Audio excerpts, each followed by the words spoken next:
안녕하십니까. 이여섭TV의 이여섭 목사입니다. 오늘은 제가 2007년도에 쓴 졸저 아브라함 아우슈비츠에서 죽다의 마지막 부분을 아주 간단하게 소개하려 합니다. 유대인의 대학살의 상징 아우슈비츠 수용소의 참상이 70년도 훨씬 지난 지금 우리에게 어떤 교훈을 주고 있을까요? 왜 그때 현장이 그대로 보존되고 있는 것일까요? 제2차 세계대전 때 연합군은 독일 나치에 의한 유대인 대학살의 참상을 알고 있었습니다. 이미 수용소에서 1944년 4월에 수감자 2명이 그리고 한 달 후에도 또 2명이 목숨 걸고 탈출하였기 때문이었습니다. 지난 2006년 1월 23일에 영국의 BBC가 2006년 1월 27일 아우슈비츠 수용소 해방 60주년을 맞아 이 문제를 제기하였는데 당시 영국의 정찰기가 이미 아우슈비츠 수용소 전경을 공중 촬영한 것으로 보아 서방 연합국들이 마음만 먹었다면 얼마든지 폭격도 가능하였을 텐데 과연 아우슈비츠 참극은 막을 수 없었던 것이었나 하고 의문을 제기한 것입니다.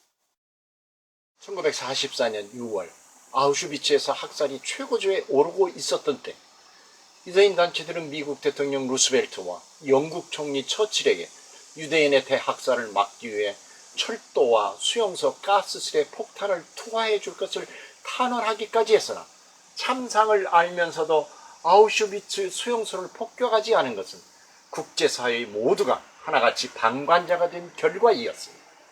아우슈비츠 수용소는 유대인을 포함하여 최대 400만 명이 학살을 당하였던 죽음의 수용소이지 않았습니까? 당시에 학살당한 유대인 수는 전체적으로 거의 600만 명이었습니다. 나치 치하의 당시 국제사회는 유대인들을 자국에서 추방하는 나라들과 추방당하는 유대인들을 받아들이지 않는 두 부류의 나라들로 양분되어 있었습니다. 말하자면 유대인들은 이 지구상에서 발붙일 나라들이 거의 없었다는 것을 의미합니다. 세계 각국은 유대인의 입국을 거절하며 극소수의 인원만을 받아들인 소위 할당제를 시행하였고 오히려 할당제를 강화하는 쪽으로 갔습니다. 미국조차도 그런 나라였습니다. 유대인을 실은 배들이 입국을 거절당하고 다시 유럽으로 돌아가 죽음 후 수용소에서 무참히 죽거나 해상에서 몰살당하기도 했습니다. 국제사회의 무책임한 방관이 유대인에 대한 대학살에 창극을 빚게 만들었습니다. 유대인의 참상을 목전에서 생생하게 보면서도 그 어떤 나라도 선뜻 나서지 않았습니다. 나치 치하의 제노비스 신드롬이었습니다. 소위 방관자 효과로 애꿎은 유대인의 희생만 뒤따랐습니다. 북한 인권에도 관심이 많으며 유명한 아우슈비츠 수기 흑야를 쓴 엘리 위젤은 자신은 목전에서 아버지가 맞아 죽고 어머니와 여동생은 그만 가스 세례를 받고 죽어갔는데 그 후 1986년도 노벨 평화상 수상연설에서 나치에 의한 학살이 진행되는 동안 수많은 유럽인들이 알고 있었다. 그렇지만 아무 일도 하지 않았다. 학살은 나치만의 책임이랄 수 없다.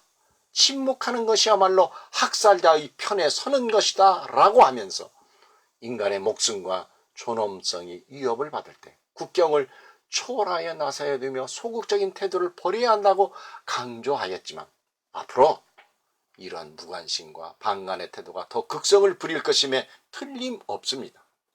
세계 경찰 국가를 자처하는 미국조차도 아메리카 퍼스트라고 하면서 미국 우선주의를 표방합니다. 심지어 우리와의 동맹은 뒷전이고 물론 우리의 태도가 이런 상황을 가져왔다고 봅니다만 북한에 대해서도 트럼프는 장사꾼 같은 태도를 취합니다.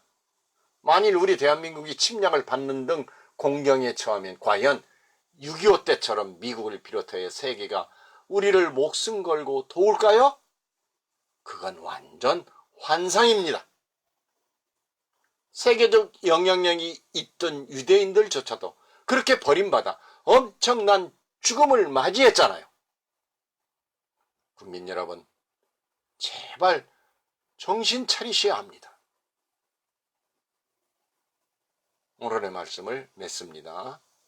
감사합니다.